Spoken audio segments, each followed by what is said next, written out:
UFC Fight Night London. UFC London. Wow. Okay. A lot to discuss.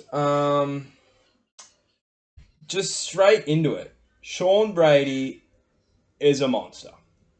Sean Brady just put on one of the best grappling performances in the welterweight division of our decade. Okay. You thought Leon getting picked up, dumped on his bald spot. I dumped Leon on his bald spot. You think that was crazy? No. Sean Brady getting in there, getting after it on 4 weeks' notice, and hunting to finish. At every chance he could, he was fucking boom, boom, boom, boom, boom, boom, putting the 1, 2, 3s down the middle. You know, he was on the ground hunting Kimuras and had his back at points. Sean Brady looked really well. Sean Brady deserved to win that fight. Leon didn't. Leon looked very afraid. So that's my little blurb, if you will, for the video. But we've got a few to go through here. Blachowicz, Ulberg, Gunnar Nelson, Kevin Holland, Molly McCann, this tough cookie, England, Scotland, Nathaniel Wood, and there's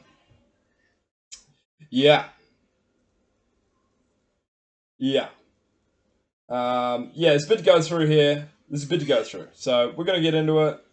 But we're going to start with the main event. And we're going to probably dig into the main event here for a little bit. Because there's a lot to cover. I think it's just, first of all, we just start with the fight. We just start with the fight in and of itself. Round 1 opens up. And first and foremost, Leon Edwards was meant to be he was meant to have the striking edge. He was meant to get out there and Leon's just he's got the striking advantage in this battle. Picture Joe Rogan saying that. Leon, I just think, has the striking, because he did on paper. He did, man. But roles reversed. Sean Brady took a page out of Bilal Muhammad's book. Copied his homework. John copied my homework. Copied his homework, if you will, and went in there and put the pedal down and backed Leon Edwards up early, which is what he needed to do. Needed to take center cage. Stuck the jab in his face, walked him down. Philly boxing, clean Philly boxing. That moment in round 1 when Sean just sort of pop, that three-piece with the biscuit. The biscuit was waiting out back for Leon when he finished the fight, when he got finished. So, Sean Brady, dominated the striking, which I didn't see coming. I thought it was going to get ugly. I thought, fuck. Thing going through my head, I was like, if Sean cannot get a leg, it's going to be a long night in the office. But Sean Brady dominates the striking, gets it to the ground late. We stand up, 10-9 round. We stand up for round 2. Boom. Sean Brady taking the wind out of Leon Edwards' sails. Instantly into a takedown. Gets him down. Starts working on submissions. Looking really dangerous. The ground and pound was what really, I think, shocked me. Because, Sean's a little bit of a half guard. Sit there, maybe work on you a bit. He was fucking hammering away, bro. He was hammering away. He wanted the finish. And at no point Leon looked like he was trying to fight back to his feet. I mean, yeah, don't get me wrong. There was opportunities there. There was moments where it looked like he was, trying to. But it didn't necessarily look like he was trying to fucking Jack Della versus Gilbert Burns fucking roll to the feet, deliver a knee. Nothing like that. He was just kind of like laying there, might try and... But that's just because he's a really skilled... not really skilled, but he is a skilled grappler. So anyway. Sean Brady, man. 2 through to 4 domination. 10-8 rounds. Looked really freaking good, man. Looked really good. Controlled every aspect of the fight. Completely drained Leon Edwards. Leon Edwards, man. And the thing about Leon is, a lot of the times, he'll just succumb to a loss. He'll just succumb to the fact he's lost the fight. And he'll just kind of... If he doesn't win rounds 1 or 2, he's just... It's over. It is over. He has no grit, no toughness, no will to try and pull the fight back late and win. Let's face it, that 5th round against Kamaru Usman, complete luck. He was just throwing anything he drilled. Anything he drilled in the gym, he was just throwing out there. But 99% of the time, guy has no toughness, no grit. Okay? So, yeah, Sean Brady. Props to Brady, man. He did really fucking well. 4 weeks notice, across the planet, fucking all the way in another country. And went out there and fucking did the job and did it well. So, he who laughs best. And fuck, man. Sean Brady, you got to think he's laughing right now. You got to think he's having a great time. So, yeah. Not much else to say but the fact that he deserves the spot he's put at, either if it's going to be 1 or 2.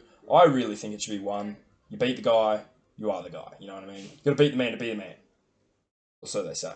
But yeah, Sean Brady deserves that number 1 spot.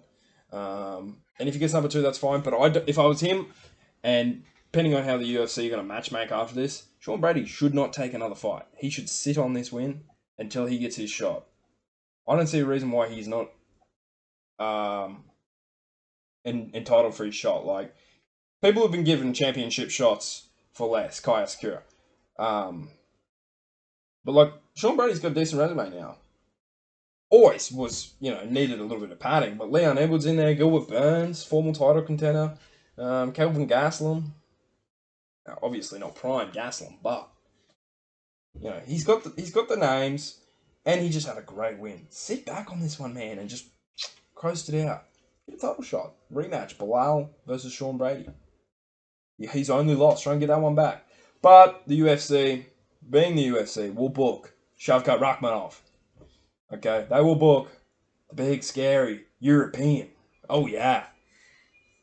We want that European in there. The UFC. If it's a marketable title fight nowadays, you got to have that big, scary European in there, man. Yeah. But, I mean, he's just not that guy. He's not that guy. At the end of the day,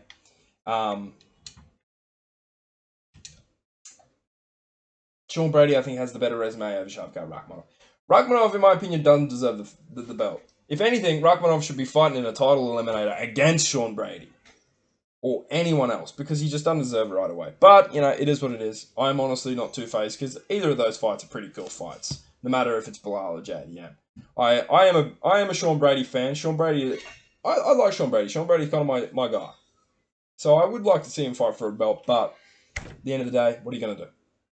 What the fuck are you going to do? They're probably going to book Shavkat to get in there. Oh, yeah, Shavkat. 95% finish rate. Undefeated. 18-0. Yeah, anyway, so if you wanted to look at the round stats, here they are, round stats. Boom. Oh my god. Is there any red in that? Look at this slither of red. And round 3, I'd like to point out, was a round where there was a bit of striking exchanges going on.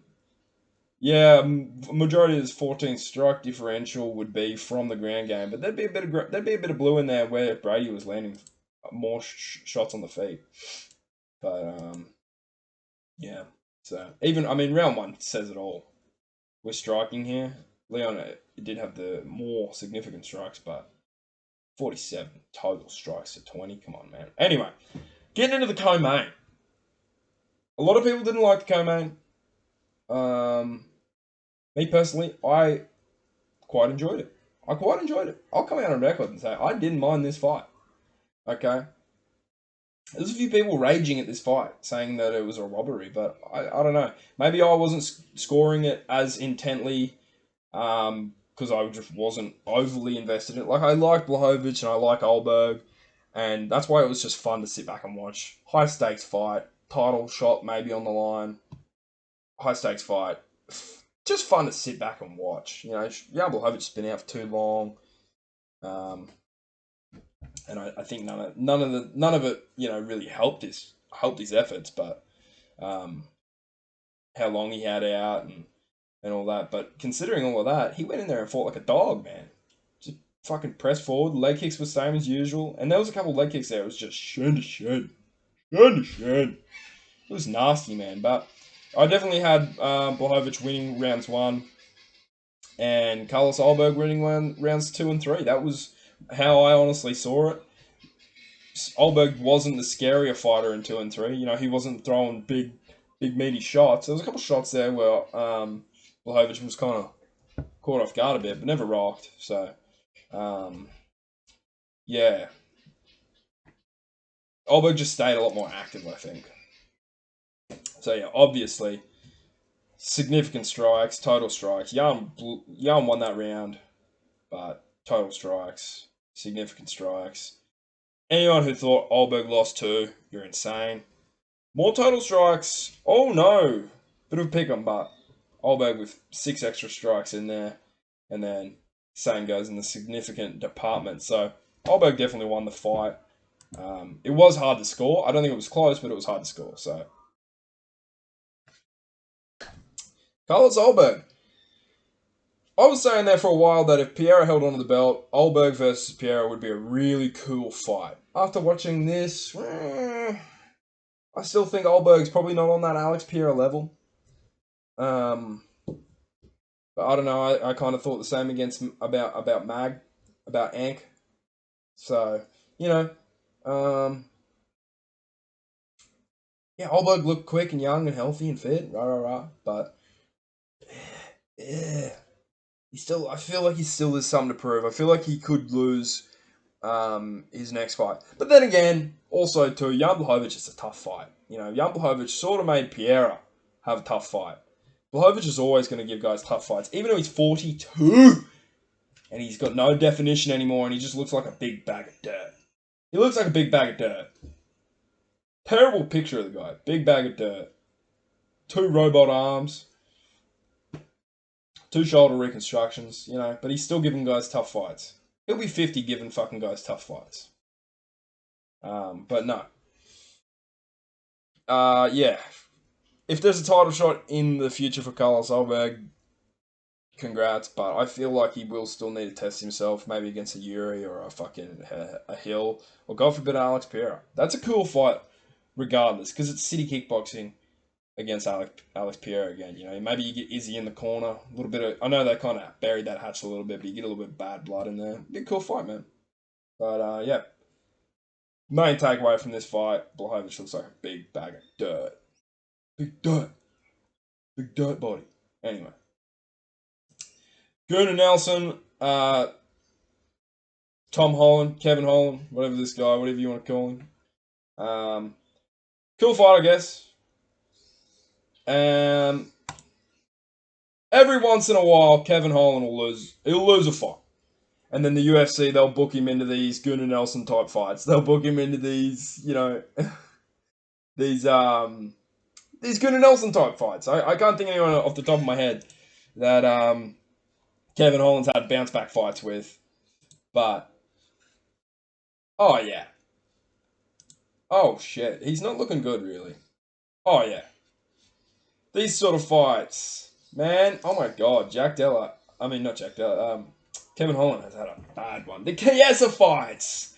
The Ponzinibbio fights, they gave him a whole fistful of them after Stephen Thompson. Talk about win one, lose one. And he's on that lose one. But he's back in the win column now.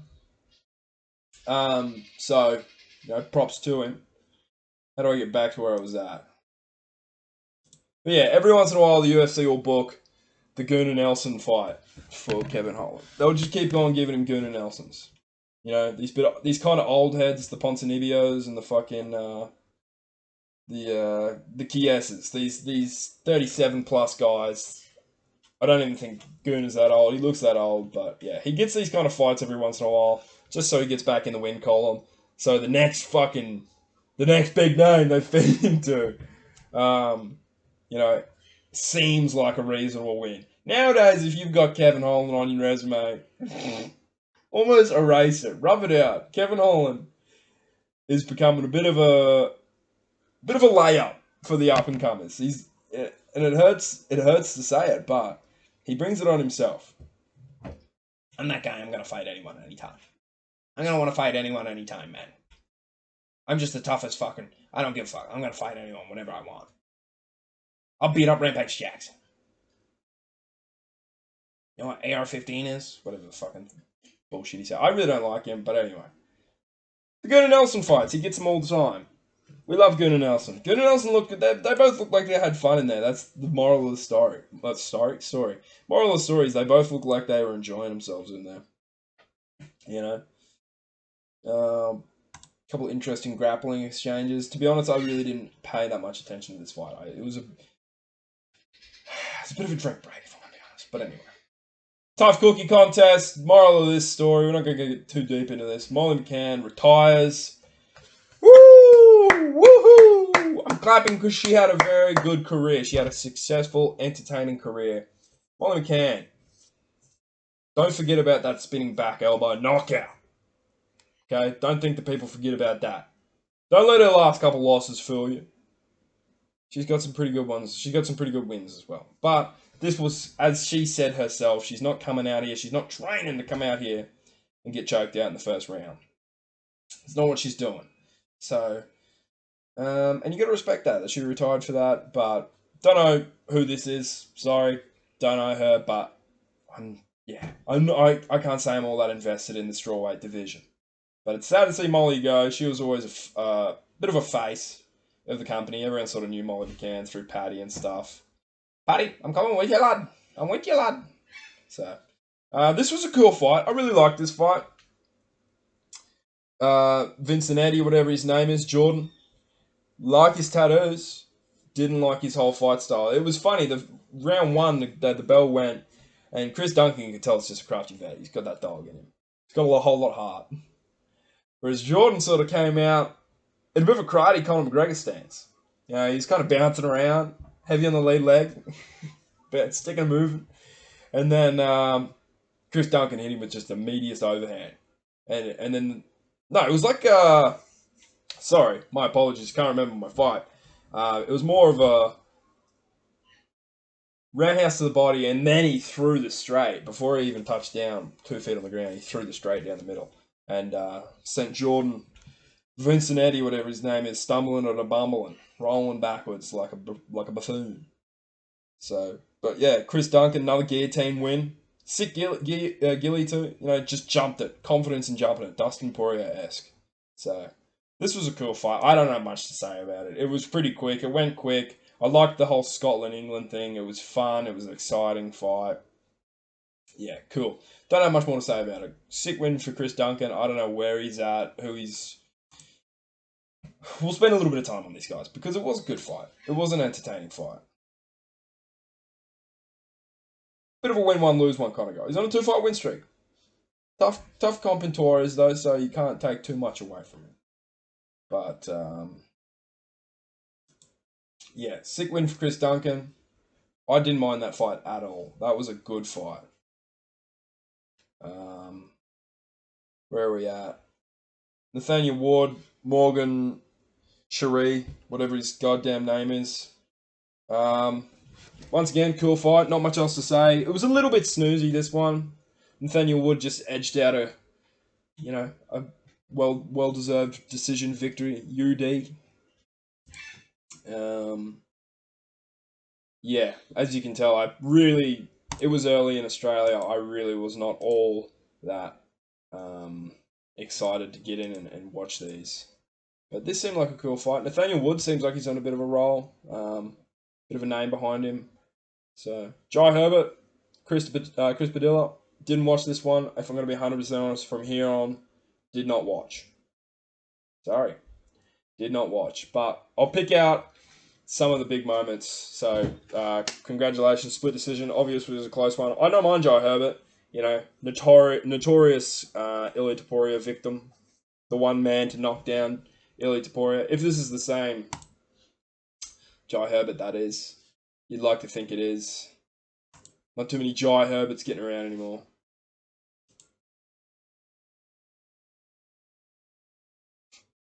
Yeah. Well, there you go. He was the guy out there putting Ilia Topuria on skates for a bit there. So, bit of a vet in the decision. He's been fighting a lot. He's been fighting for a while. So there you go. If you didn't know about Jai Herbert, now you do. Jai Herbert, bit of a vet. I'm gonna get roasted because I didn't know this legendary preliminary fighter. Oh man, should have seen Joe Herbert back in the day. Kavanagh versus Dos Santos. Felipe. Great fight. Cool fight. Big moment there. Kavanagh sort of had him up against fence, letting go. But yeah, another well-deserved unanimous decision. I like it. Marcin Tybura. Mick Parkin. I'm hearing robbery. I'm hearing few counts of robbery. I didn't watch it. Okay, I'll admit I watched the heavyweight Super Bowl, the heavyweight Super Bowl, if you will, the WrestleMania of the heavyweights. I did not watch Marcin Tybura versus Mick Parkin. Big Bisping, they're calling him. I didn't watch it. I'm sorry, but I hear it was a bit of a nitty gritty heavyweight, just duke 'em out. It was a big duke 'em out fight. We can make a decision for ourselves if it was a robbery. Tybura with a takedown. Parker Puga maybe won that round. Close round. Takedown probably seals the Tybura. Oh, all Parkin down the second. Third, close one. 37-33. Ooh.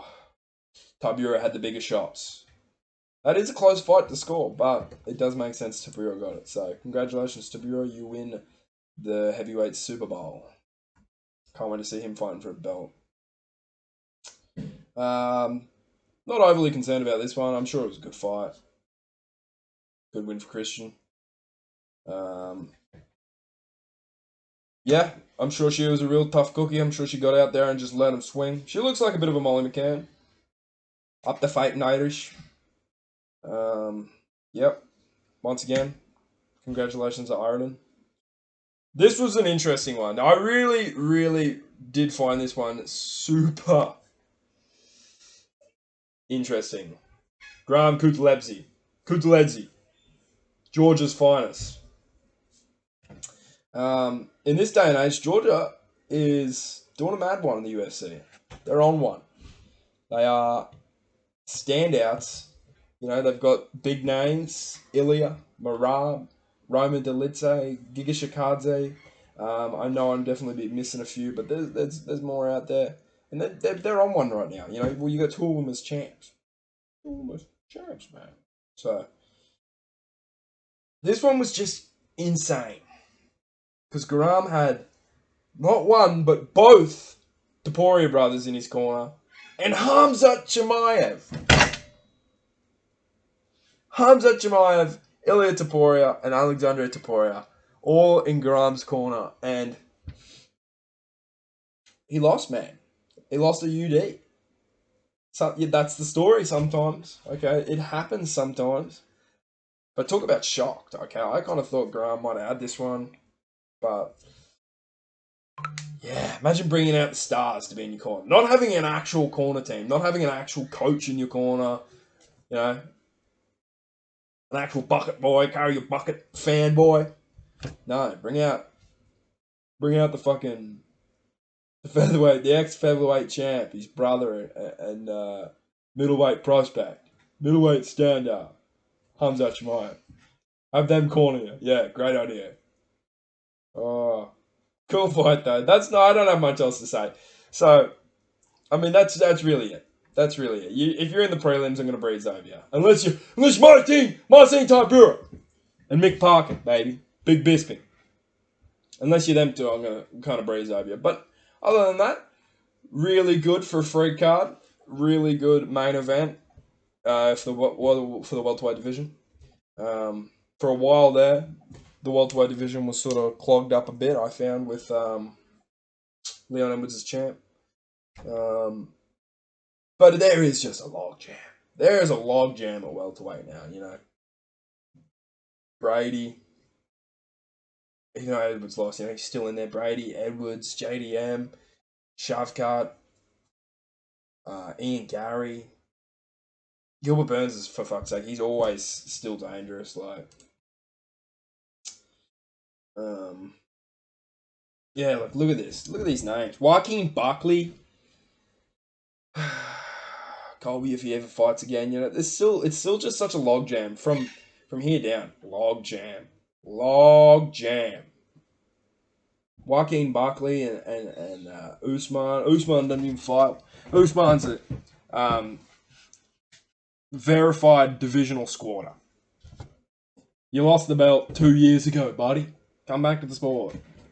Fight Joaquin Buckley. See you at the top. But anyway, guys, that was my breakdown for UFC London. Really cool card. Really, I can't wait to see what's coming up next. We got a good run of events coming up. We got a great run of events. This is a cool little main event, and then obviously Emmett Murphy, great fight. It's always cool to see Emmett in there. Going to be putting a breakdown out on this one, what my honest thoughts are, and then yeah, you know, we got we got some bangers coming down the stretch. But yeah. Thanks for watching, and I guess, you know, yeah, I'll see you in the next one. I'll see you in the next one for some outrageous takes.